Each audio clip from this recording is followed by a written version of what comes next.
You are about to take what could well be the most important tour of your life. It's going to be a worldview tour. We are going to turn and gaze upon the face of God. What should we hear? What should we see? You are going to be amazed. Why did Jesus come into the world? Do you know who Jesus is? Do you know? From time to time, we're going to bring some experts into the classroom. The world is reeling with uncertainty. It's almost like it's in the air. Truth is fundamentally about who God is. We're challenged to either confront culture, to abandon it, or transform it. Is our culture filled with lies? This is a battle of worldviews. Do you really believe that what you believe is really real?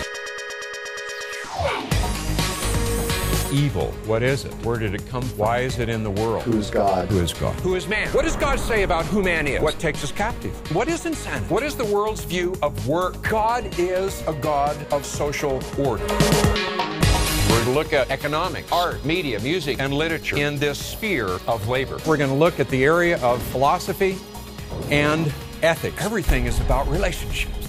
There is no direction you can travel in which God has not spoken. I want us to look at the answers that we get from both Christians and non-Christians.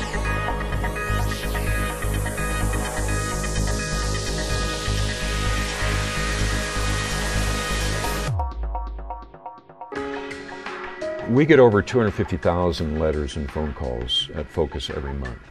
And if you were to listen in on some of those, it would make your heart break.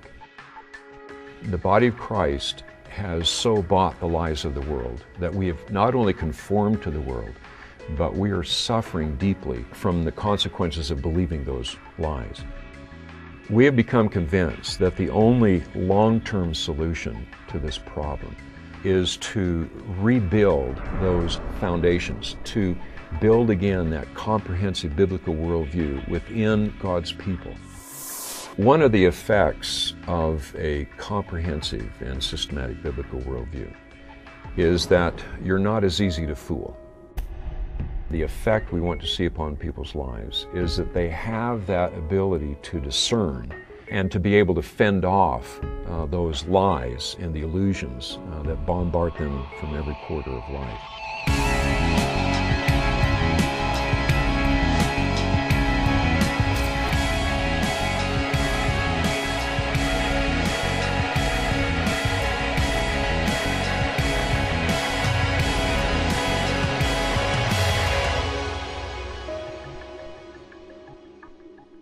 So we are deeply concerned about taking part in an effort that will not just treat the symptoms, but will go to the root of this problem, which is a worldview problem. The vision of the Truth Project, first and foremost, is that God will perform a deep transformation within the lives of those people who go through the study.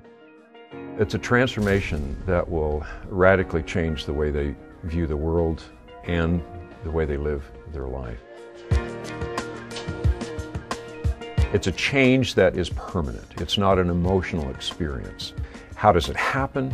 Well, for sure we know that it doesn't happen because of anything we do. That kind of a transformation only occurs when God does His work within the heart and mind of an individual.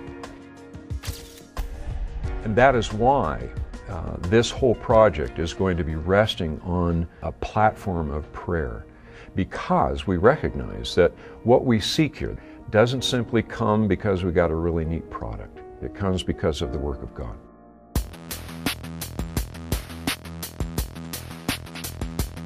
It is a long time coming, a project such as the Truth Project. I think that the Truth Project is one of the most significant things that Focus on the Family has ever undertaken.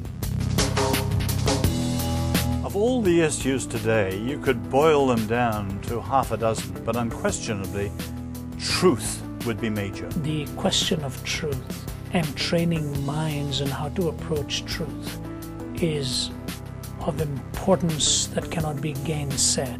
What is the definition of the present? This is what's happening, man, right now. What is the meaning and purpose of life? This is where the battle rages. I guess in the end, what we're really after is that we will see God's people hunger for Him, that they will continually be conformed more and more to the image of Christ. And what that means is when He weeps, we weep. What He calls evil, we see as evil. What He calls glorious and good, we see as glorious and good. How do I know I exist? And if I do exist, why do I exist? If I think I exist, where did that thought come from? We're going to build the final pillar history. We're going to look at the American experiment. Intimacy, union, communion, fellowship, love. The God of the universe dwells within me? Wow.